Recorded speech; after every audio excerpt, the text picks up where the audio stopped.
Welcome to a deep dive in dairy, regen grazing-based dairy in the US. We are at an interesting moment in the dairy sector. For years, smaller, 200 cows or so, farmers that were also great graziers could undercut the cost of the large, concentrated dairy operations, CAFOs, keeping the cost low, taking nice margins in good years and surviving the bad ones.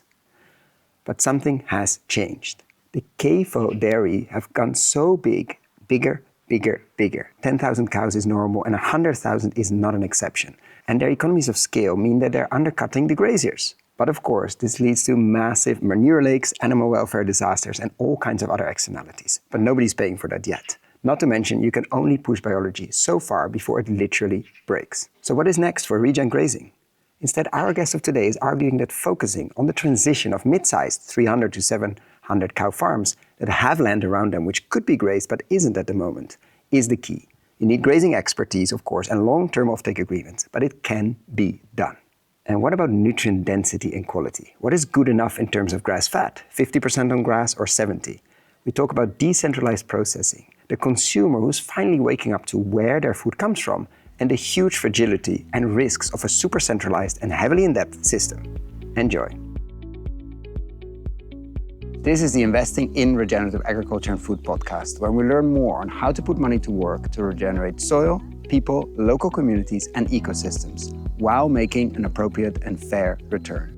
This podcast series explores the key role of animals in the food and agriculture system of the future. This series is co-produced and supported by the Datamars Sustainability Foundation. Find out more on datamars.foundation or in the link below. Welcome to another episode. Today we take a deep dive in dairy with the founder of the Dairy Grazing Alliance. And you own a number of certified organic dairies. And according to Tina Owens, friend of the show, you're the go-to for all things regenerative dairy in the US. Welcome, Joe. Thanks for having me. I appreciate being here. And always listen to Tina Owens when she suggests things. No pressure now. Of course, all things regen dairy is quite a statement, but I'm very much looking forward to unpack your journey and how you ended up in the grazing side of dairy, which you would expect is the same, but actually that's very often not the same. Dairy is such a touchy subject, such an interesting one in the ag space. And yeah, I'm just really looking forward to unpack. But let's start with the question we always like to ask at the beginning. How come you spend most of your waking hours thinking about dairy and grazing? What was your journey into the dairy, quote unquote, industry? I think it's a word we should use in this case, but how come you spend most of your time thinking about dairy and grazing?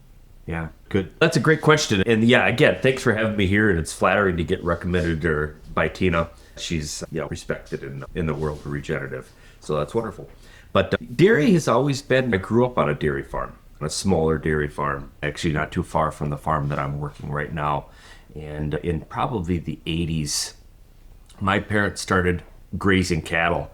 And we kind of had a trend in the US at that time where you could really start going big. They talked about go big or go home, where you really started industrializing these farms. There was a lot more confinement, a lot more intensive feeding, a lot more of the feed was brought in and put in silos and storage systems. And that's where a lot of this real heavy investment in dairy started coming in.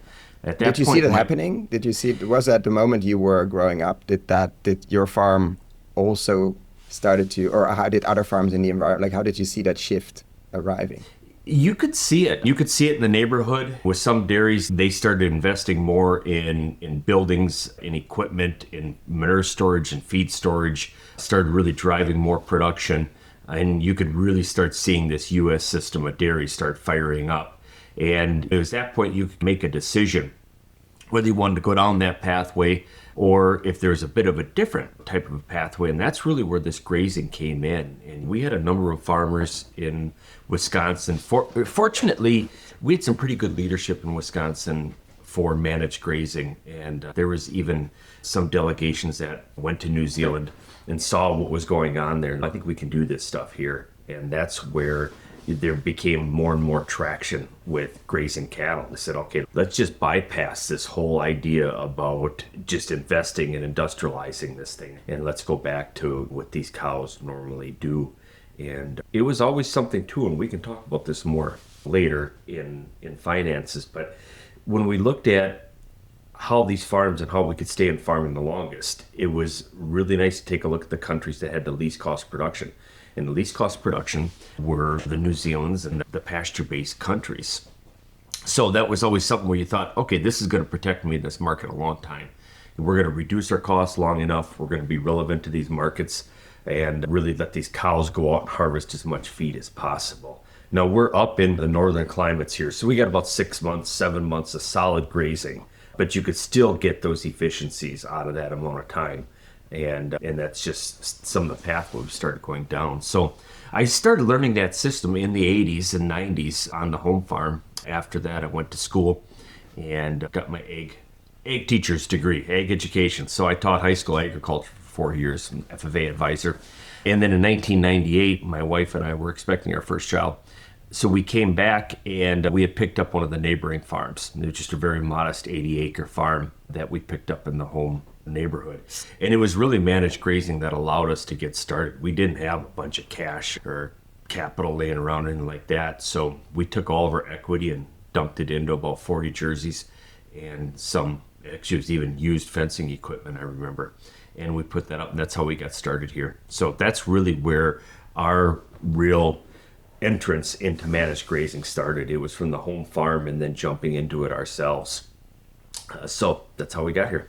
Going back to that sort of fork in the road where farms and your home farm decided not to go there, if you could already see at that point, like long-term wise, lower cost of production would keep you in the game the longest, let's say, because the milk price does what it wants. It goes up and down and you don't want to be, let's say, high and dry or not high and dry.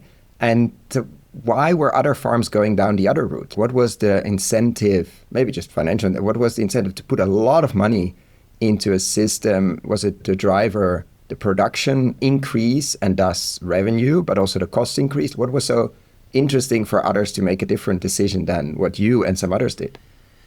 Yeah, that's just where the dairy industry, it's a mindset of, it's almost an industrialized type of a mindset in a way. We didn't really see it, I don't think, at the time necessarily, but it was a production-driven thing. It's like, okay, if you're a better farmer, we're doing better if we could get 20,000 pounds of milk out of an animal, or 25, and you just keep driving toward that direction. And in order to do that, it may take more consistent feed or a certain type of feed or a certain type of housing and cow comfort. And it just one thing leads to a next. And it's really it's driving toward production.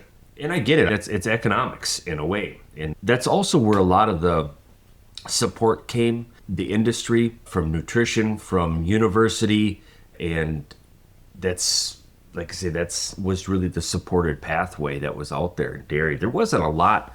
That was the other problem, is with grazing, there isn't a lot to buy necessarily. So you didn't have all the different products and all the different research and all the different customer support or any of those and all the tech support.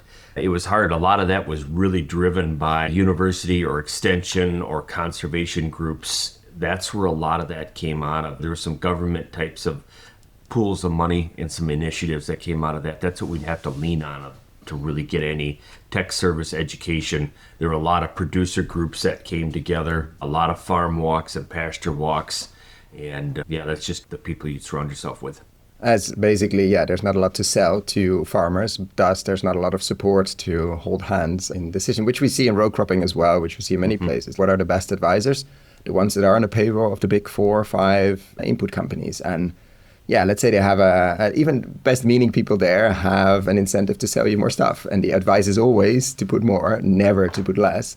And now for the people that are not in dairy, what's the current state of dairy? We're talking beginning of 2026. Dairy goes up and down quite interestingly, let's say. But from like the more industrialized big dairy, where did that path take them over the last 30, 40 years since you started seeing that direction of more stuff, more buildings, more cows, less outside, more feed, more depth probably? Like, where is dairy now? Yeah, so dairy has continued down that path of consolidation and scaling, and it's the economies of scale. It kept chasing, and see, nobody's at fault or anything like that. It's economics that got it there. So we've got a lot of dairy that are looking at that 1,000, 2,000, 10,000. There's 100,000 plus dairy units of cows, I'm talking, in the U.S. And that's really a lot of the driver. And I think what we're really seeing in the last 5-10 years here, it's scaling so quick. It almost seems like when you get to a certain point, the scalability and the speed almost exponentially feels like it starts growing. So we've had an incredible investment in infrastructure and processing infrastructure. It's like $11 billion in the last year here into processing infrastructure for dairy. And it's in some of these areas where it's really incentivizing larger scale production. It's a lot more almost direct contracts with these processors and larger dairies that are locking into it. So that's a lot what we're seeing. So we're seeing a lot of the pressures of scale and competing with scale. And that's one of the pressures on this regenerative and on these grazing type of dairies is, and just to fast forward this thing, and about my original comments is, we always were the least cost producer, it felt like, was with a managed grazing type of a system. These dairies have scaled and they've gotten so good at it. And it is very difficult to be a least cost producer anymore on a grass-based system. That's just, again, it's economics. To compete with a 2,000 cow dairy, you can see costs of hundredweight could potentially be $8 to $10 less just because of the efficiencies of the scale that they have. And now that pretty much overshadows the efficiencies we could get out of feed and the lower cost in feed that we're able to see, where it's making these systems a lot tougher to be economically viable. And on the market, so basically you're saying they're reaching to a point now where they can undercut you, basically the low input and low cost version. And there's a limit, of course, on your scalability and efficiencies. There's only so much you can reach in terms of grazing quality and efficiency. And at some point that filters out. Do you see, like, what's a way out there in a sense of how do you stay competitive, or is there something on the market side, also in terms of quality of the milk, obviously coming out of these systems? Is there a consumer interest to that? What are way outs for you? Are you going to continue on the regen side, or is it actually I need to go to 2,000 head cattle inside because the cost just doesn't make sense anymore? Like, what do you see in the future of the regen side? Yeah, I think the future of this, so there's a few markets that are out there. I think we've got the organic markets, and then we've got the 100% grass organic market that's out there. And those are a couple of safe havens. We've got to be careful with organic, though, yet, because organic could be the same. Yeah, it could be. It looks a lot the same. It's coming together with that. And there are 5,000 cow dairies that can supply an organic market. When that happens, a 100 cow dairy has got the potential to become very irrelevant. It's just economics. That's just the way it is. The 100% grass organic market is out there, and there's a lot of farmers that are moving toward that. It's a high dollar market, a very value added type of market, and a high integrity market. The cost of production is high, and it's tough to hit with a lot of producers too, but a very viable one. But I don't know if it can scale at the level that the consumer needs also. I think that's something that we really got to keep an eye on, and that is just the dollars behind it and the ability for it to scale and the ability for farmers to produce to it. There's so many farmers that have either exited the industry that were a lot closer to be able to producing to an all grass or an organic type of market, and they've either exited or they've gone down a more of a conventional path, we're going to call it, and they're so invested in that financially that it's very hard to unravel it. It's very hard to take all that investment in a 1,000 cow dairy or 2,000 cow dairy and unravel that and back that up and try to pay for it on a regen type of a system. So you're really going to need some of these markets that are out there. A piece that we're investigating here with the Dairy Grazing Alliance, so a little bit of my history here too, is in about 2009 or 10, we had always looked at what was happening in our rural communities. Say, okay, these farms are leaving, they're scaling, we're having less of them, we're producing more milk. And how do you create opportunities for people, and how do you diversify what production systems and what our rural landscape looks like? And one of the pieces was, say, we've got these grazing dairies, let's invest in the next generation. Let's try to find the successors. So in 2010, and this started with a group of farmers, and we launched what was the first in the nation registered apprenticeship in managed grazing. So we basically took something just like the guilds and the trades and came in and said, all right, let's build this around managed grazing, because you really couldn't teach these sort of principles, excuse me, in the classroom. And I saw that as a teacher. You just cannot teach them that they You tried for 4 years, yeah. Yeah, so it's really experiential learning. So we created a 2-year, 4,000-hour apprenticeship where it's an earn while you learn, working on a dairy farm, 3,700 hours of on-the-job training, 300 hours of related instruction, and started launching that. And it became an apprenticeship that started in Wisconsin, and it went through to about 15 other states. So it's now a national type of program by about 2015, 2016. And it was engaging young people. There were some actual farm transitions that came out of it, and it was really, it's going well. After that, in 2015, we could see it coming, where apprenticeship maybe wasn't going to be enough, and the transition of these dairies was not going to be enough to preserve that sect of dairy farmers. And so we really said we need to take a look across the whole supply chain. So that's really where some of these seeds of the Dairy Grazing Alliance started out. It all built out of this Dairy Grazing Apprenticeship. And the Alliance came in as a bit of a group effort where we actually started it by convening people across the supply chain of dairy and everything from finance all the way to retail market to environmental type of groups, education, production, and try to identify what needs to happen across the supply chain. And then coming out of that, there were a few different initiatives on pushing on production and markets and finance. But then another piece of this is we need some sort of a platform or an organization that's going to house all of these pieces and all of these initiatives. And that's really where the Dairy Grazing Apprenticeship transitioned into the Dairy Grazing Alliance, and is trying to really be pushing on the whole supply chain and look at catalyzing that whole grazing-based sector of dairy in the nation. So that's where we're sitting with this now. One of the things that we've identified, and it came out of this convening even a couple of years ago, is that we need to really get a definition of what is grass-fed. Is there a more inclusive definition with the integrity of grass-fed and regen that we're looking for? And the integrity being, can it still have the nutrient density? Can it still have the conservation benefits? Can it have the rural development type of benefits that we're looking for? Can it check all these boxes? And we've got the 100% organic, great. Can we scale that a little bit more? Can there be an entry, or can there be a baseline for this grass-fed type of a label and markets? Because if we don't create, this is the other reality, if we don't create a baseline of what a U.S. grass-fed standard could look like, we're going to have all sorts of brands that could pop up and utilize the grass-fed type of branding, and they may not have that level that we're looking for, or that level of what could happen, or a market that could actually reward this type of a farming practice.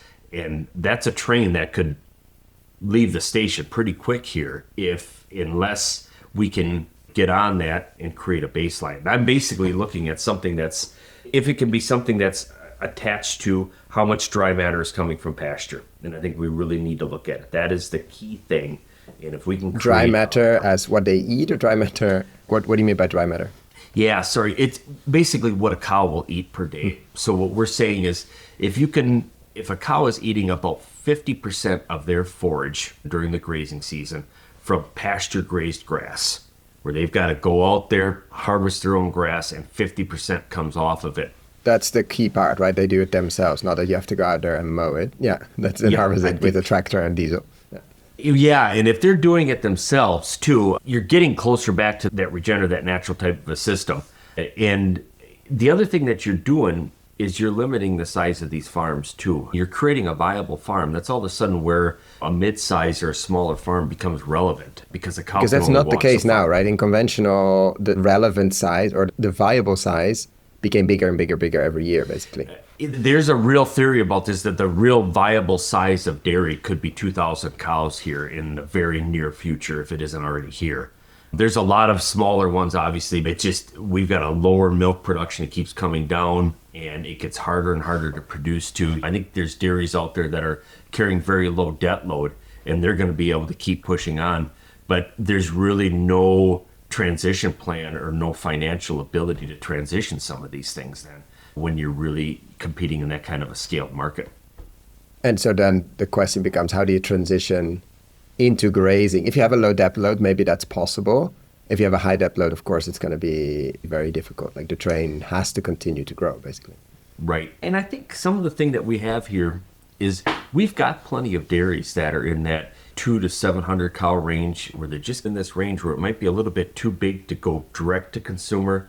They might be set up a little bit differently and not ready to make a complete jump to organic, or for sure 100% organic grass. But could they produce to a standard where, 5-6 months out of the year, those cows are heading outside and they're just unraveling this a bit because they're sitting on depreciated assets now? So are those the farms that are? Those could be the farms that could come into a value-added market like this. So if you could dangle another $10, $12 a hundredweight, get somewhere in between conventional and organic. Basically, like transition to regen, or there's a path towards. I see some of that, like crowd farming is a platform in Europe on direct-to-consumer, only organic in this case, but also versus regen, which in their case is on top. But you can label, you can see which fruit farm, and this is all fruit and veggies, and you can see which ones is towards regenerative or which ones are in the process of. And somehow you think, okay, I want to support those. I will buy from them. In a sense, because and if you can dangle it in front of them, do they have the grass and the grazing capabilities? Because this is not just opening the door and hope for the best. This is, because we see that with, I don't know, there's a whole scandal now in the US, right, on pasture-fed chickens and eggs. And technically they have a door to go out. And Paul Grieve, a friend of the show of Pasture Bird, is very angry about that. They have a door to go out, but chickens are scared to go out on their if there's no canopy. If they technically have the door to go out and they never do, it's officially pasture, but of course they never touch the pasture. So what's the level of skills and maybe investments in the pasture, etc., needed, and in fencing and all of that to make that worth their while? Or it's just easier to keep them in and buy a bit more feed. Right. And it is a lot easier when you've got a system set up, buy-in feed. They're efficient systems, and they're easy to, I don't want to say they're easy, but you can get your head around them. And a farmer can get their head around it. It's controlled. To actually send them out. Yeah, exactly. So to send them out, not every farm, it's not going to work for every farm. You'd almost have to there's got to be some luck in it. You got to have a farm where it's got enough acres right around those buildings to be able to convert it. But it would be the investment in fencing. I think the other thing too is that the technology that's coming with no fence. Thing with collars, with invisible type of fencing. Full disclosure, I'm a very small investor, no fence. Yeah. And invested in fence before, very small again, like a few thousand. And we invested in Collie, which is actually a dairy-focused one in the Netherlands. They're not coming to the US anytime soon, but it's a virtual fence company focused purely on dairy, like to make sure they can go in and out, calling them for the milk machine twice a day, 3 times a day, with a click on a button. So there's stuff coming there, but I'm happy to. What do you see in that kind of? Because as a non-dairy farmer, it seems magical, but of course, you're on the reality on the ground. What do you see on those kind of things? Yeah, I think there's a ton of potential, especially for these systems, and there's a couple of them out there that allow the cows to come back twice a day. So many of these that seem like originally were set up very good for non-lactating animals, beef, heifers, where you could keep moving them. I think that trick is to bring them back, twice a day. Because that takes so much time, right? It takes time. It takes time. But the other thing, too, is let's even talk about the conversion of farmland to grazing now. So if I'm a dairy farmer and I've got 500 cows in a conventional type of setup, but I'm sitting in the middle of 500 acres or 600 that a cow could actually walk to. Some of these farms are set up like that. Putting in all the infrastructure with all the interior fencing, I can put a perimeter fence around this, put some lanes in, put some water in out there, and then run them with collars. This still allows you to have large fields if you need to do any mechanical harvesting, or if you need to unravel or whatever. I think it would be a really nice transition step. It allows that farmer to get the data. A lot of these farms, they get such good data out of their production systems and out of their cow management systems, and we don't see that as grazers necessarily either. But some of these no-fence systems, more of these collars, we're able to get more of this data. And I think this is the stuff that a lot of producers just require. They're looking for that. They manage on that. So I think that also helps make another step, or makes it a little bit more palatable, where you can get that actual cow data out of it. And see what it does to the animal and to disease pressure and production and quality potential, protein level. And now, let's say a farm like that has the land. The question is always then from the non-dairy people, why are they not outside already? Okay, it's definitely a big step, but are they growing the feed there as well? What's happening to the land normally around these farms at the moment? A lot of it is growing row crops. So there could be cornfields or soybean or some hay and forage right around all those barns is typically what it is. So But I that's think relatively where- easy to get back into pasture. I think it very well could be. Yeah. But it's got to be the right farm. Not all of them are set up like that. But there's of some course. of them where there's this great facility. There's a parlor. There's manure storage. There's everything you need. And there's land all around it. Are you Some of looking at could work. those? Are you thinking about those? Like with the apprenticeship, if you have the technical capability of people that want to get into grazing, and of course these are also the facilities where they can afford to pay someone because they are relatively large. Are you looking at some of those? Can you transition it to 1,000 or 700 or 2,000? Like what are some of those compared to the ones you manage now? Because you manage quite a few farms on the smaller side, all very successful. What are you thinking there? What are you seeing as opportunities? Yeah, and really, so I'm in the northern level of the U.S., so we're under snow right now. We're cold, but we can grow a lot of forage during the summertime. My farms right now, the ones they're really, there's a good ratio between cows and land base around it. A cow can only walk so far. So I'm limited a bit. The farms I run, they're about 175 to 200 cow dairies, so I've got 3 of them that we put together. And we started that in 2010. So we bought our farm in 1998. As the farm grew to about 150 cows, grazing-based dairy, we made that decision back then to say, okay, if we want to keep investing in dairy, how do we do that under a grazing system? And we could have doubled our farm and went to 300 animals, but we would have cut our grazing way down. We would have invested into more manure storage, more feed storage, more housing. And you would be on that train track. Yeah. We'd be on that track because that track is about every 7 years, you almost have to double it again. So at the Right. end of this exercise, that's how the economics work. It's just like, all right, you turn it again. And that's because the bank lends you more money. Like, how is that possible? Yeah, It's just- but that's the way to get some of the efficiencies out of it. That's a bit of the pathway that you end up going on this thing, and they just. And so you sat down and did like a 7-year exercise, and I don't like the look of this and where this is going. That was just the trends of it. You could see at the times. And that is still, when you start down that track, it's still efficiencies of scale. And the way to get the next efficiency is you're adding on how many more cows can you manage, how much more can you get out of them, how much more land can you turn for that equipment investment. And when we looked at that, we're like, yeah, if we do this through our career, we could end up with 1,000, 2,000 cow dairy on one spot. There'd be zero grazing. There'd be a ton of money into manure storage and buildings. And at that point, our successor, maybe we could get another generation in to be able to transition into that thing. But that'd probably be it. Otherwise, our successor or buyer would be another larger either crop So you or could dairy see farm. your children coming. This is such a fundamental point. You could see your children potentially, but that would be the last generation. Because I think then so. it had to be a large company, whatever setup. Maybe it would be part of a large company, they would employ whatever, but there's a limit to that, which is such an interesting exercise. Do more Yeah. people do that? More people should, probably. I think they do, but I don't know. But I think you're going to see it's very difficult to keep these things coming right into family type of a thing. I think you're going to see large dairies, and they may have 40, 50, 60,000 cows, and they're a family-run type of a thing. But they're very much a scaled business, and they're just going to look a bit different. And you So- decided at that point, let's not double because then we keep doubling, but let's decentralize Duplicate. double. Or let's Yeah. do it in other places. Yeah. Yeah, that's what we did. So when you look at, especially in these rural communities, there were a lot of farms that were just, okay, they could have been exiting the business. So yeah, instead of doubling, we decided to duplicate, stay with that grazing type of a system. Chasing that land, it was low cost basis. That's what we were really looking at the time because we thought that was our competitive edge.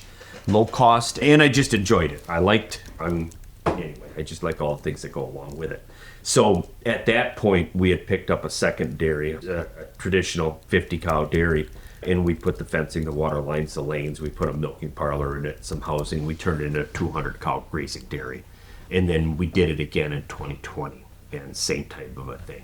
And so that's where the 3 200 cow dairies came from. But it's getting tougher to even do that because the land price and everything is going up, and there's fewer of these types of opportunities where there's some assets that are there, where there is some old either manure storage or facilities or things like that you can utilize. There's less of that's out there. So to get back to your question, what could be this next opportunity? And I think it very well could be these 300 to 700 cow dairies that have got infrastructure there, maybe a bit of a depreciated infrastructure, that are located in the right spot, that have got enough land around them. I think there are some opportunities there that could be the type of dairy that you want to be able to transition into. If it's got that land base around it and it's got some facilities. It's getting tougher to just plain build a greenfield also, just with the costs of everything. Unless you've got that kind of assets behind you, just to go in and build them from the ground up, that's getting tougher always too, to push those numbers. And so then the strategy would be maybe slightly more south. We have a bit longer grazing season, or at least get these animals out as much as possible, which might be half the year or whatever is feasible of the pasture and the grazing, and really lower the cost dramatically and hopefully lowering the veterinarian costs, improve the health drastically without losing production, and potentially getting into maybe losing a bit of production in transition, whatever needed, but getting into higher value markets. Is that a fair summary? And that last part is the key. Yeah. It's going to take a higher value market.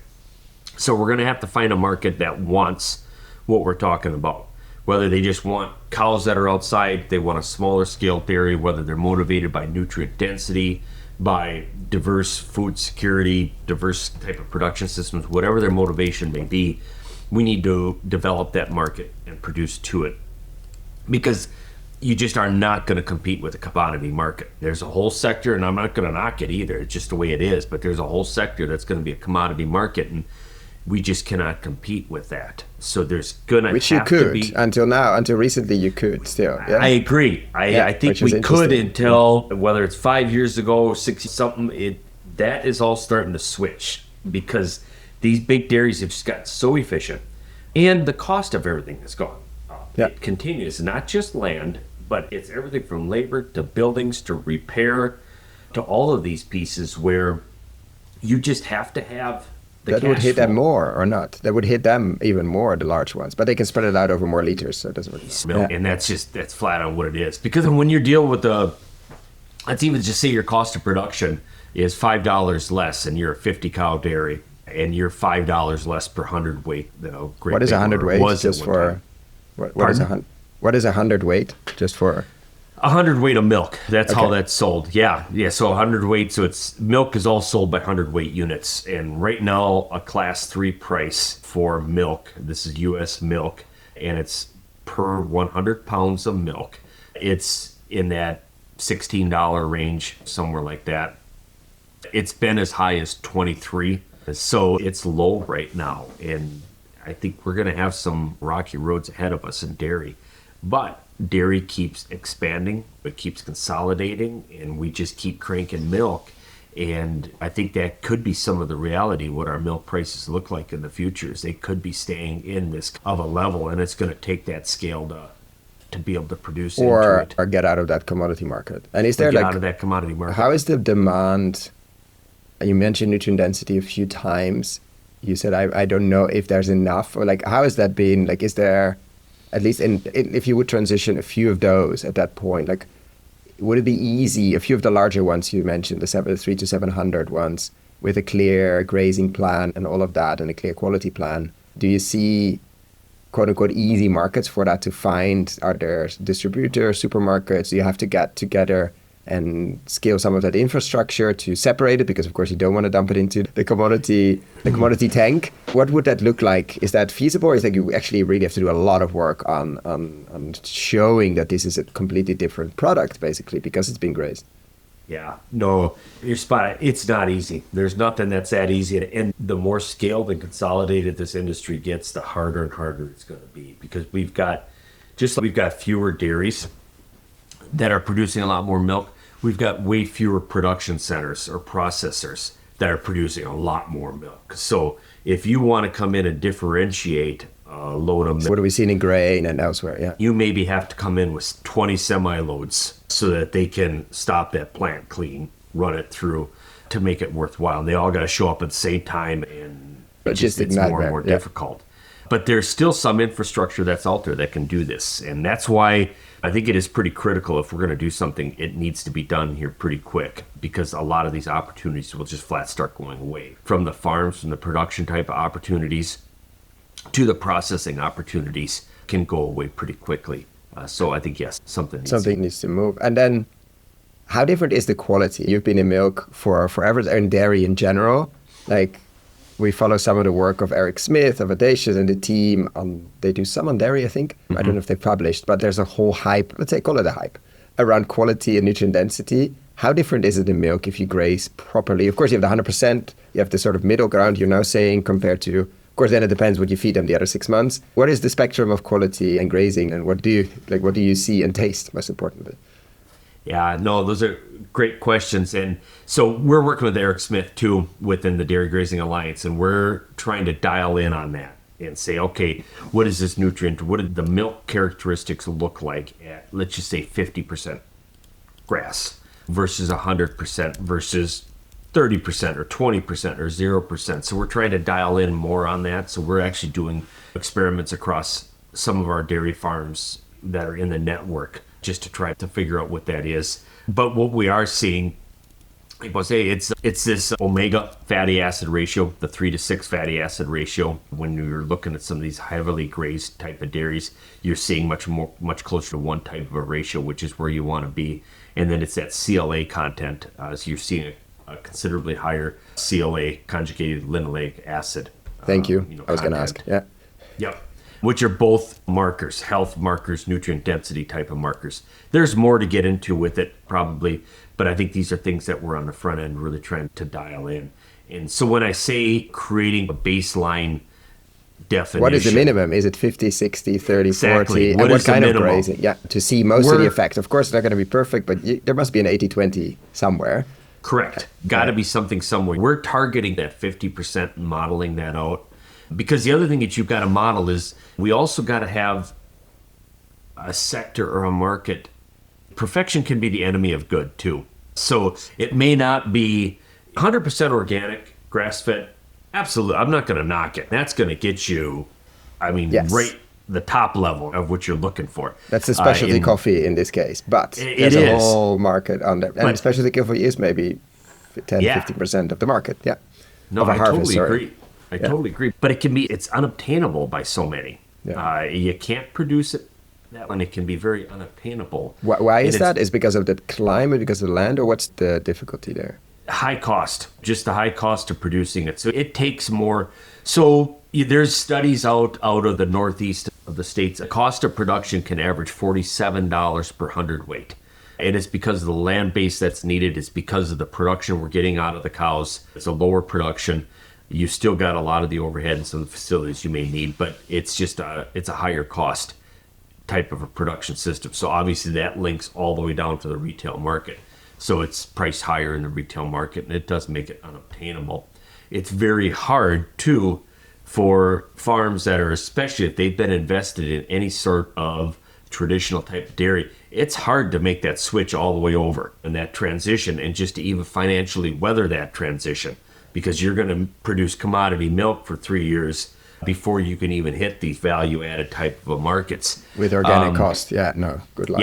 Yeah. So there needs to be something, an entry point that we can produce to that is still giving us those profile that we're looking for, or else a portion of that profile that we're looking for, and can hit the consumer at a decent price where it's obtainable. So it needs to be obtainable to producers that are looking to produce to it, and obtainable to the retail customer. And there needs to be money for the whole supply chain to be made too. So when we start looking at that 50% or so, it's going to cost a few bucks to do it, because you still do have that infrastructure, and you aren't getting I know you're not going to get the production levels out of them necessarily they get out of a big confined dairy. Confined dairies, these guys, they're good. Where they're cranking 28 to 30,000 pounds out of a cow per year, and they can be well over 4% butter fat and 4 or 5 butter fat and upper 3% on protein.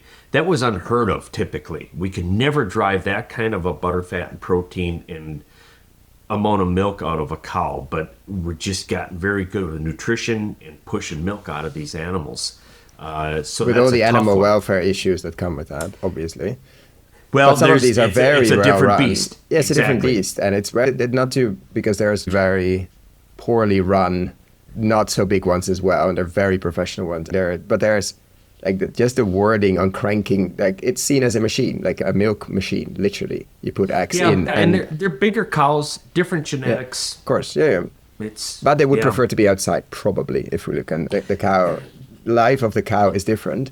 Do you see a risk there? I have so many questions. Do you see a risk there of disruption of fermentation? And if it's so mechanical anyway already, is there a risk there of some of them? If we had some of the stories, we have a lot of investment went into that. Most of it is not really there anymore, but some of that continues on precision fermentation, specifically on dairy, or some of the pieces of dairy that goes into the industry to make cookies, to make wherever it ends up, to disrupt that mostly highly industrialized.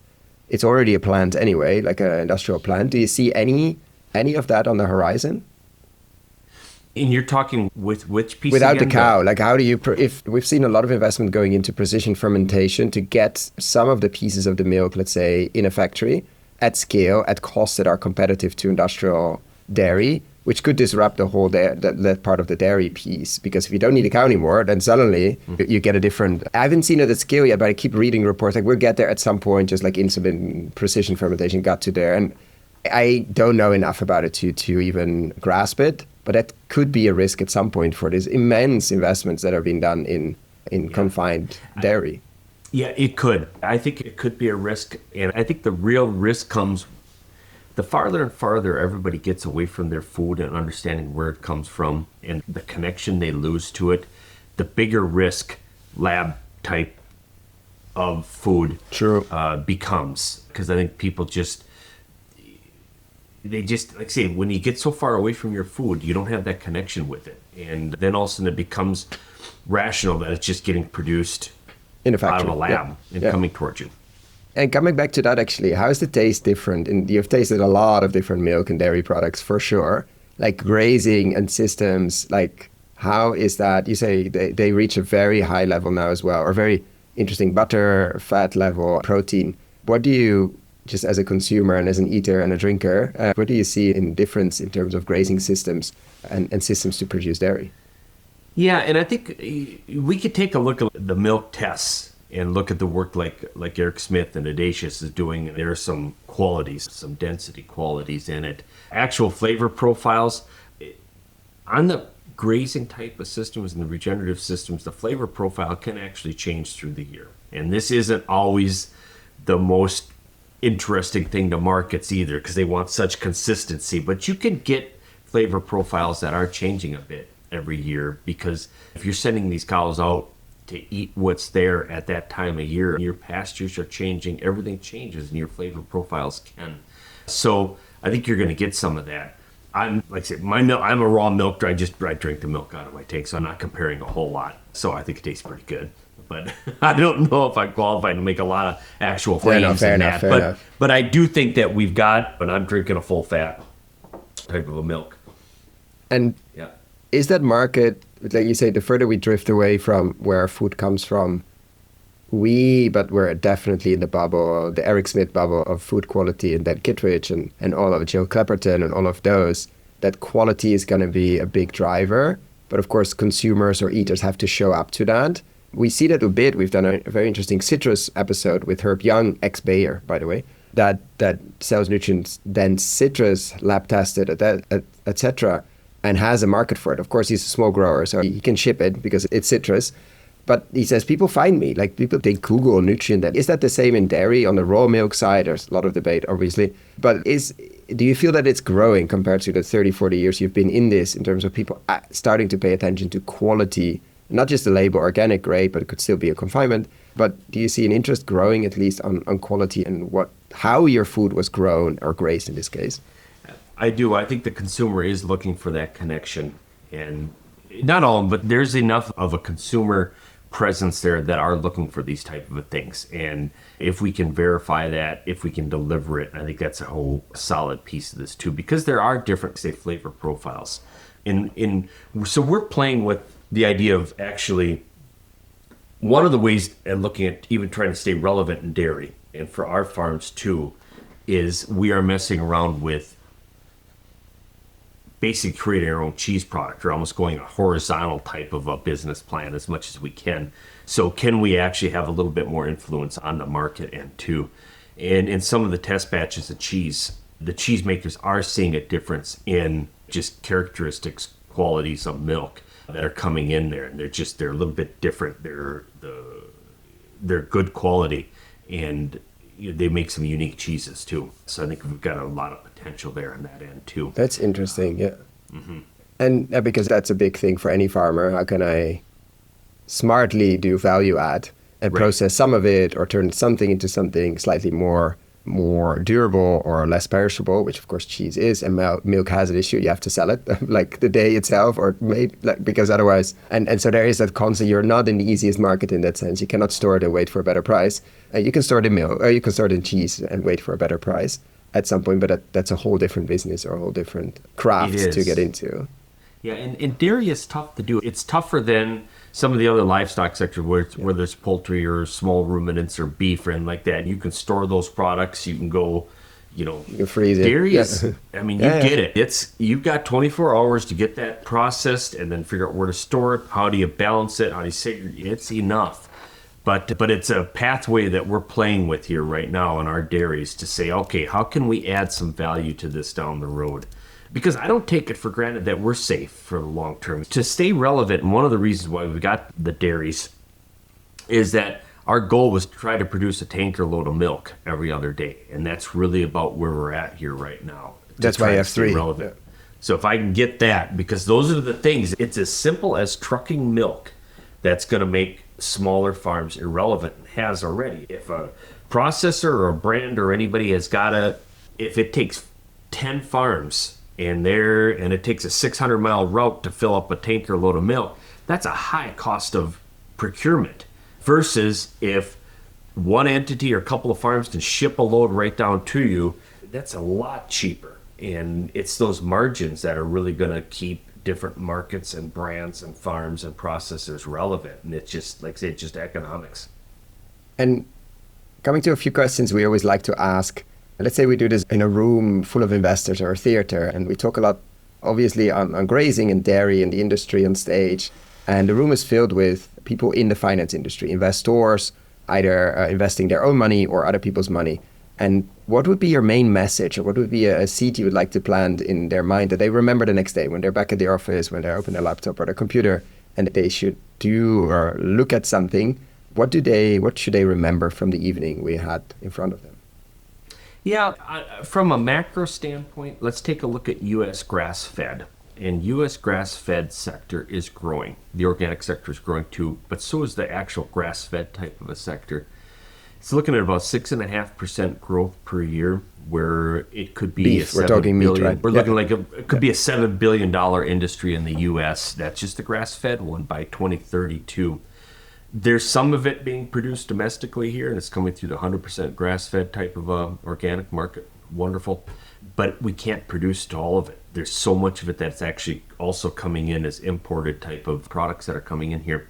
Bottom line is there's the opportunity to create a domestic grass-fed type of a production system here that's checking a ton of boxes, all the way from food security, diversity of production, a way to transition assets in this ag of the middle dairy world to environmental type of boxes it can check. Community, jobs, community, nutrient density, all of these things. And diversify our U.S. dairy system too and add value to it. So to do that, it would really take about 5% of our cows. If you do high-level math, about 500,000 cows could produce to this market. And just say 2 acres per cow would be about 1 million acres of land. So I think there is a solid opportunity to have a 1 million acre dedication into a grass-fed type of a sector underneath a solid baseline standard. So we're talking a multi-billions-dollar investment. And if you even wanted to really rethink this thing, I think that there is investment that could come right along to rethink even regional type of processing, where you're clearly identifying how we can segregate milk efficiently and how can you efficiently create this sector. So I think there is a world of value and economic driver in here that is waiting to be released. And that is out of this, basically, this grass-fed type of a sector. If you'd utilize basically 5% of dairy, of land and cows that are dedicated to dairy right now, our dairy industry in the U.S. is about, I think it's like $58 billion industry. That 5%, if we would engage that toward a grass-fed to the market that wants it now, you could be looking at $7 billion. That's well over 10% value or of the market, 5% of the assets to it. So I think there's a huge potential there in developing more of a U.S. type of a market here. Focused on dairy and beef, or is that combined? Or what do That's you dairy. see there? Dairy, Yeah, pure yeah, dairy. we're looking at that dairy market itself. And yeah, obviously beef is right there also. Is there a market there as well? I remember, I haven't talked to Dan Barber about it too much, but he just released something on like the milk steak or like the dairy cow after to make it the most highly praised meat there could be, which in some cultures it is, in some others it's not. I'm butchering the, pun unintended, I'm butchering the process. It's way more complex than that, but at least also valuing the dairy cow after a lot of hard work. What do you see there on the beef side? As far as the dairy cow filling in some of that market, absolutely. Yeah. I think it very well can. And there again, if you're pulling out of these types of a market, so let's you're pulling out of a grass-fed dairy type of market where there is a floor. And if that meat could be segregated into burger or some of the, it's harder to get some of the higher end cuts, but higher end cuts, either way, it's. Yeah, I think the they're working on animal's some processes to, not food processing done well, to make it, to turn it into something really, again, I will get Dan back on the show and talk about it. Last time we didn't, because that would that drive some interesting margin, or is it just a fun side thing? No, I think it definitely could drive some margin. I think those markets definitely could. And there again, it's just a matter of segregating that, figuring out the supply chain, the processing, and all those pieces. It feels like we're getting a little bit more investment into some of the smaller processors throughout some of our states here too, to get back to where we've got a few smaller processors. Access and to, regional yeah. type The ones. same with slaughterhouses, right? It's super centralized. You Well, have to right, drive. and that's, yep. And yeah, of course, you're not going to do grass fat if you have to drive 10 hours to get your cow somewhere and you don't get a slot. And the quality and stress of the animals is going to, let's say, any quality improvement you made by grazing probably disappear by then. And it's difficult to comprehend the size of the processing issue, I think, in the US. For us in Europe, etc., where it's like a lot of things are nearby or relatively nearby or still around. And not perfect, etc., but at least accessible if you wanted to do that. And it just became so centralized and thus very tricky. But you're saying there are also opportunities. And that leads to the next question. If you partly answered it, maybe there's another answer to it, but if you would be in charge of a $1 billion tomorrow, somehow magically that happened, how would you put it to work? What would be your main buckets of investment? Could be very long-term investments. We're not talking 3 to 5 years where like you can do with it what you want, but it has to be put to work. What would you prioritize if you had $1 billion? $1 billion, it would be building out this grass-fed type of a sector.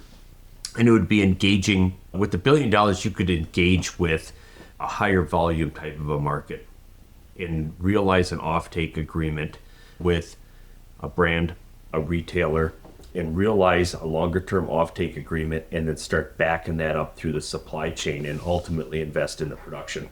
I think you could integrate, you could identify a region where there was scaled production and opportunities, but that's what I would do with it. Say, okay, there's $1 billion here. Let's look at retail. Let's try to build out a solid offtake agreement and then back that all the way down into the conversion or dedication to grass-fed through dairy production systems and identify those 300 to 700 cow dairies that were ripe for grass milk production. That's really the unlock, you think, the offtake from some kind of retailer or brand or a creative brand, which could happen as well. Yeah. I think that's so much of it. Farmers can produce to demand. And The so demand many is not times when there. Yeah. It is. Yeah. And so many times we look at this and we say, okay, we're going to solve this by convincing farmers to produce a different way to a system. Let's convince farmers to put cows on grass. And because of all the reasons, because of all X reasons, whatever. But at the end of the day, if there is not a value in it or extra dollars in it, they can't do it. They're not going to do it. Yeah. But if you could come to a dairy farm and say, listen, I've got a 5 to 10 year offtake agreement that's going to float that $10, $12, $15 higher than class 3 if you're able to put up fences and send those cows out and pull down X amount of grass from them, you're going to have some dairymen that are interested in doing that. And I think that's really what it's about. So with $1 billion investment, it would be putting that together. And then you come to those dairy farmers with, I not only have a offtake agreement, a market, but I've got some patient capital here.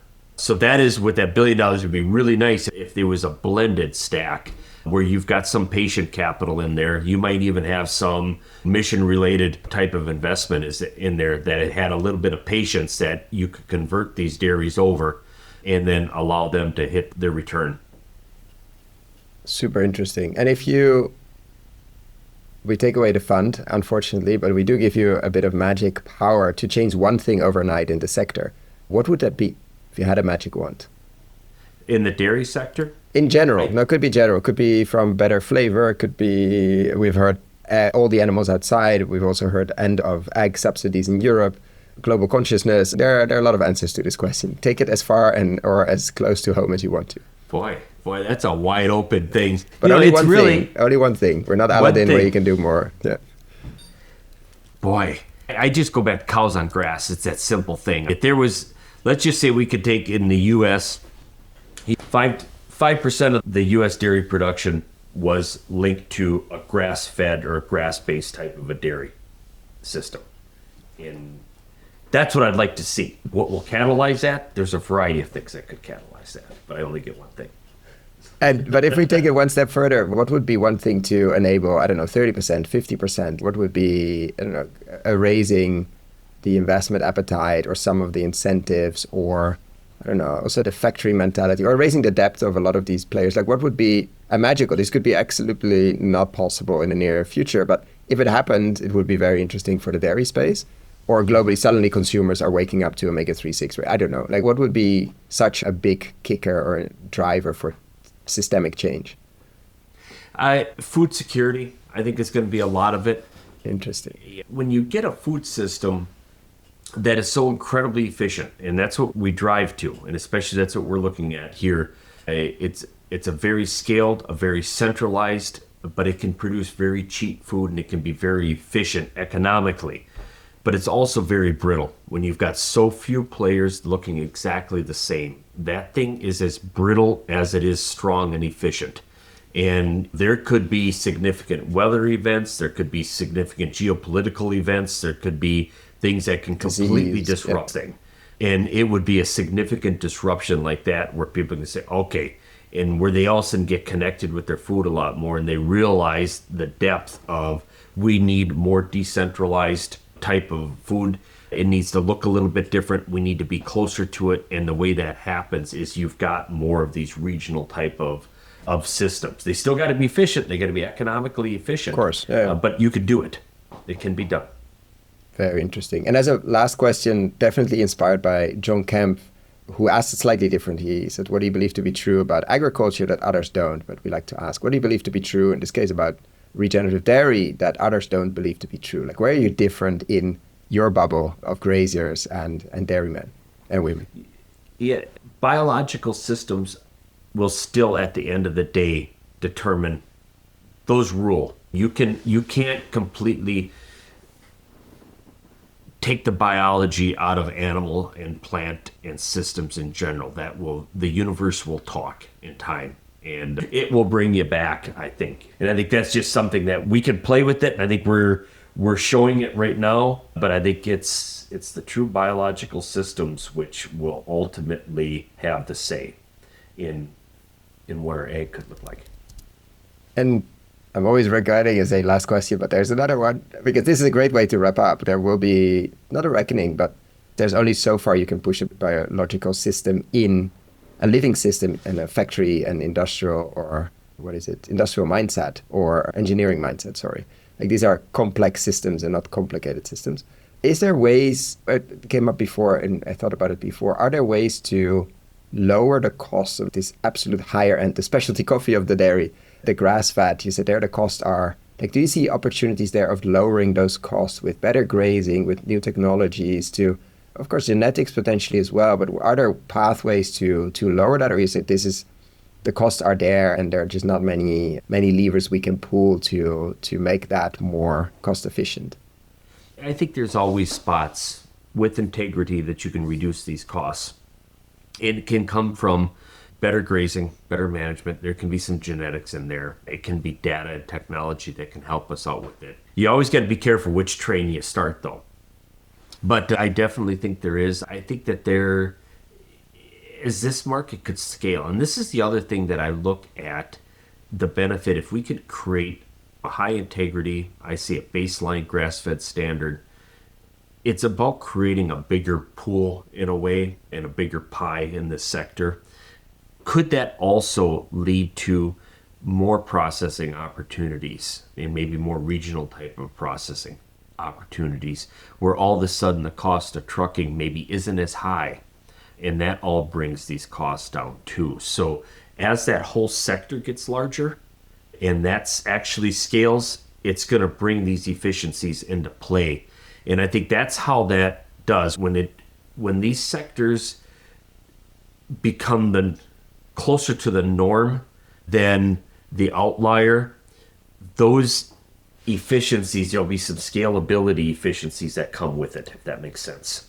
Yeah, potentially we see some mini dairies in the Netherlands, like that can easily separate. Even I saw it in the supermarket actually, some bottled milk from the cow. Like there was the name of the cow on it. Like they could trace it back to, which I don't know if it works. I mean, it works, but I don't know if it works in terms of if consumers are interested. I bought it because it was fun, but you can taste different, and you could see the different levels of fat in it. Like you could, like I actually want a fatter one today for my cappuccino or something like that. So I'm curious, like if it gets a bigger sector, there will be more machinery that is appropriate size. It might be smaller. There's a whole movement of decentralized processing anyway, but that costs. Like how AI and computing helps with that. Like how do you make that? The whole robotization, of course, in dairy is quite advanced in the big ones.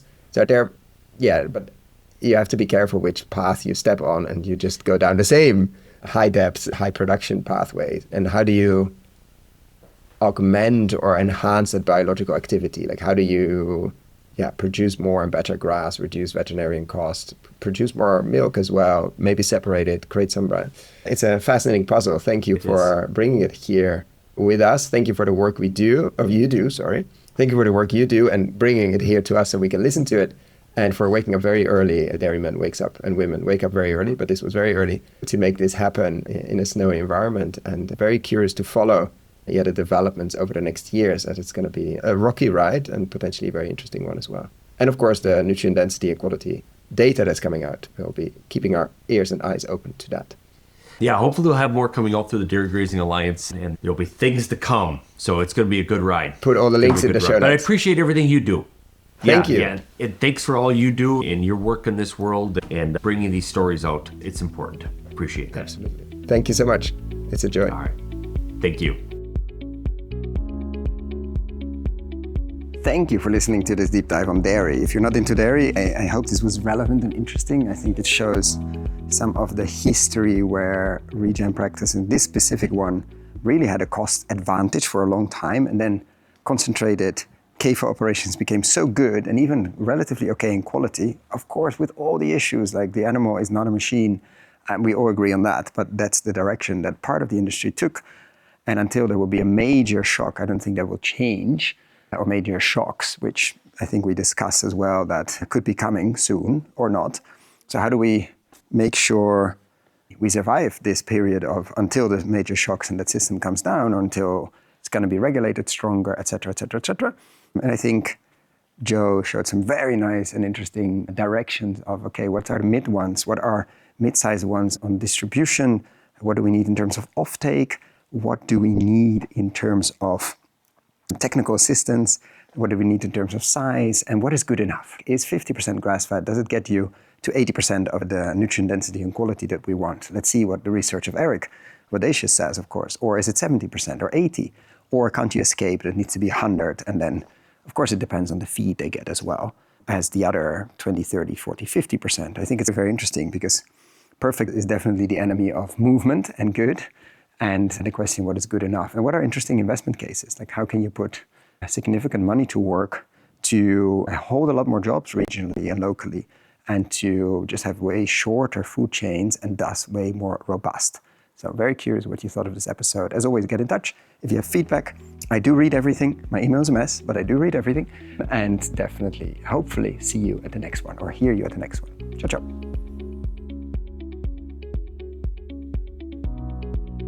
Thank you for listening all the way to the end. For show notes and links discussed, check out our website, investinginregenerativeagriculture.com/posts. If you like this episode, why not share it with a friend? And get in touch with us on social media, our website, or via the Spotify app, and tell us what you like most. And give us a rating on Apple Podcasts or Spotify, or your podcast player. That really, really helps us. Thanks again, and see you next time.